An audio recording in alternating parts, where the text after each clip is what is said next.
Hi friends, Surya மாரி சீரியலில் ஒரு அட்டகாசமான எபிசோட் பற்றி பார்க்கலாம் வாங்க. அதுக்கு முன்னாடி நம்ம சேனலை சப்ஸ்கிரைப் பண்ணாதவங்க கீழே இருக்கிற சப்ஸ்கிரைப் பட்டனை கிளிக் பண்ணிவிட்டு பக்கத்தில் இருக்கிற பெல் பட்டனையும் கிளிக் பண்ணிடுங்க. சரி வாங்க வீடியோக்குள்ளே போகலாம். நம்ம துர்கா வீட்டில் இருந்து அவங்க அம்மா தங்கச்சி எல்லாருமே கிளம்பி மாரியோட வீட்டுக்கு முன்னாடி இருக்கிற புது வீட்டுக்கு கொடி வந்துடுறாங்க. அங்கே பார்த்தோன்னா துர்காவோட தங்கச்சியெல்லாம் இது பெரிய விடாச்சி என்ன மாதிரி இருக்குது, அம்மா நான் டாக்டருக்கு படித்து இதை விட பெரிய விட வாங்கி கொடுக்குறேன் அப்படின்னும் போது உடனே துர்காவோட அம்மா போதும், ஒரு நல்ல விஷயம் நடந்தால் உங்கள் 2 பேருக்கும் பொறுக்காதே, எப்போ பார்த்தாலும் துர்காவை குறை சொல்கிறதே உங்களுக்கு வேலை ஆயிடுச்சுல, உள்ள வாங்க அப்படின்னு திட்டி உள்ள கூட்டிகிட்டு வந்து விளக்கு வைக்கலான்னு எடுக்கிறாங்க. பார்த்தா பற்ற வைக்கிறதுக்கு தீப்பெட்டி இல்லை. அம்மா நான் பக்கத்து வீட்டில் போய் வாங்கிட்டு வரேன் அப்படின்னுட்டு துர்கா வந்து மாறி வீட்டுக்கு வராங்க. உடனே வலது காலை எடுத்து வீட்டுக்குள்ளே வச்சதும் அவங்களுக்கு ஏனோ மாதிரி இருக்குது. அப்போ மாரியோட ஃபோட்டோ வேற அந்த இடத்துல மாட்டி வச்சிருக்கு சுவத்தில். இதை பார்த்தா அந்த இடத்துல நம்ம துர்கா அப்படியே அதிர்ச்சியாகி நின்றுட்டு இருக்காங்க. இன்னொரு பக்கம் ஹாசினியும் பார்வதியும் வராங்க. அப்போ ஹாசினி யாருங்க அப்படின்னும் போது, நான் எதிர்த்து வீட்டுக்கு கொடி வந்திருக்கிற பொண்ணுங்க, இங்கே வீட்டுக்கு விளக்கு வைக்கிறதுக்கு தீப்பெட்டி இல்லை, இருந்தால் கொடுக்குறீங்களா அப்படின்னும் போது இருங்கம்மா அப்படின்னு சொல்லிட்டு ஹாசினி பார்க்குறாங்க. தீப்பெட்டி இல்லைங்க, லைட்டர் தான் இருக்குது, கொண்டு போகிறீங்களா அப்படிங்கிறாங்க. இல்லைங்க, பூஜை ரூமில் விளக்கு வைக்கணும், அதனால எனக்கு தீப்பெட்டி தான் வேணும் அப்படிங்க துர்கா சொன்னதும் உடனே மாறி ஃபோட்டோ முன்னாடி இருக்கிற விளக்கு வந்து பார்க்குறாங்க. நான் ஒன்று கேட்பேன், தப்பாக நினைக்க வேணாம், அந்த விளக்கு கொடுக்குறீங்களா, பூஜை ரூமில் விளக்கு ஏற்றிட்டு வந்து கொடுக்குறேன் அப்படின்னும் போது பூஜை ரூமில் தானேம்மா, தாராளமாக எடுத்துகிட்டு போ அப்படின்னு பார்வதி சொன்னதும் துர்கா தானே அறிமுகப்படுத்திட்டு ரொம்ப சந்தோஷமா விளக்க வந்து எடுத்துட்டு போறாங்க. விளக்குக்கு பக்கத்துல தான் மாரியோட தாலி இருக்கு. தாலியை வந்து தொட்டா கண்டிப்பா துர்காவுக்கு தன் உடம்புல இருக்கிறது மாரிங்கிற விஷயம் தெரிய வரும். ஆனா துர்கா வந்து தொடாம விளக்கு எடுத்துட்டு நேராக அவங்க வீட்டுக்கு வந்து பூஜை ரூமில் நல்லபடியாக விளக்கு ஏற்றி முடிச்சிடுறாங்க. அதுக்கப்புறமா பார்த்தோம்னா நல்லபடியாக பால் காய்ச்சி எல்லாருமே பாலும் குடிக்கிறாங்க. நேராக பாலையும் காய்ச்சி எடுத்துட்டு துர்கா வந்து நம்ம மாறி வீட்டில் இருக்கிற எல்லாருக்கும் கொடுத்துட்டு விளக்கையும் வச்சுட்டு நன்றி சொல்லிட்டு போயிடுறாங்க. இந்த பக்கம் சூர்யா அவங்க பொண்ணை வந்து ஸ்கூலில் கொண்டு விடுறாங்க.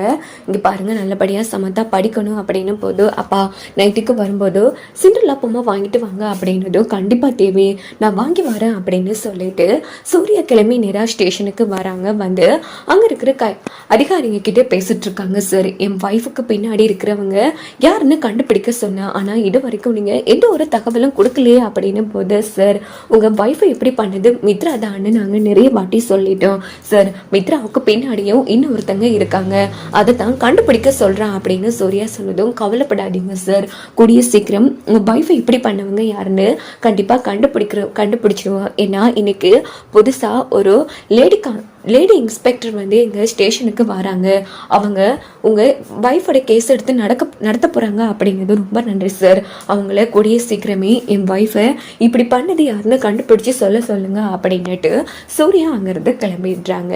சூர்யா கிளம்பினா அடுத்த நொடியே நம்ம துர்காவை தான் காமிக்கிறாங்க. அவங்க வந்து சம மாசா அவங்களோட யூனிஃபார்ம் எல்லாம் போட்டு அவங்க அம்மா கிட்ட ஆசீர்வாதம் வாங்கிக்கிறாங்க. நீ நல்லபடியாக நேர்மையாக இந்த தொழிலை நடத்த வாழ்த்துக்கள்மா அப்படின்னு சொல்லி அவங்களும் அவங்க அக்காவை வந்து நல்லபடியாக வாழ்த்தி துர்காவை வந்து வழி அனுப்பி வைக்கிறாங்க. இங்கே பார்த்தோம்னா ஸ்டேஷனில் வந்து துர்காவை வரவேற்பு செய்கிறதுக்காக மாலையோடையெல்லாம் நின்றுட்டு இருக்காங்க. ஸோ நல்லபடியாக துர்காவை வரவேற்கிறாங்க. துர்கா வந்து அடுத்த நொடியே, மேடம் இப்படி சூர்யா என்கிறவர் வந்து ரொம்பவே மிகப்பெரிய தொழிலதிபர், அவங்களோட வைஃப் மாரியை வந்து யாரோ திட்டம் போட்டு இப்படி அந்த குறுமையான பொருளால் வயிற்றுல குத்தி இல்லாமல் பண்ணிட்டாங்க அப்படின்னு போது, ஆஹா சரி அவங்க ஃபோட்டோ டீட்டெயில்ஸ் எல்லாம் கொடுங்க அப்படின்னதும் உடனே ஃபோட்டோ டீட்டெயில்ஸ் எல்லாம் காமிக்கிறாங்க. அந்த ஃபோட்டோ பார்த்து துர்கா செம அதிர்ச்சி ஆகிறாங்க. இது இன்னைக்கு எதிர்த்த வீட்டில் பார்த்தா அந்த பொண்ணு மாதிரி இருக்கே, ஆஹா அப்படின்னா அந்த வீட்டு லேடி வந்து சாதாரணமாக இல்லாமல் போகலை, அப்போது யாரோ திட்டம் போட்டு தான் இல்லாமல் பண்ணியிருக்கணும் அப்படின்னுட்டு, ஓகே இந்த கேஸை நான் பார்த்துக்கிறேன், அதே மாதிரி இதுக்கு பின்னாடி யார் இருக்கான்னு நான் கண்டுபிடிக்கிறேன் அப்படின்னு துர்கா வந்து செம மாஸ் பண்ணுறாங்க. அதுக்கப்புறமா பார்த்தோம்னா வேலையெல்லாம் முடிஞ்சு துர்கா வீட்டுக்கு வந்ததும் எப்படியோ எதிர்த்த வீட்டில் தான் நாம் எடுத்து கேஸ் வந்து இருக்கு. ஃபர்ஸ்ட் நம்ம அவங்கள பத்தி யாரு எப்படிப்பட்டவங்கன்னு விசாரிக்கணும், அதுக்கப்புறமா தான் இவங்களுக்கு பின்னாடி யாரும் எதிரே இருக்கா அப்படின்னு கண்டுபிடிக்க முடியும் அப்படின்னுட்டு துர்கா வந்து அவங்களோட இன்ஸ்பெக்டர் ட்ரெஸ்ஸோடையே நேரா சூர்யா வீட்டுக்கு வராங்க.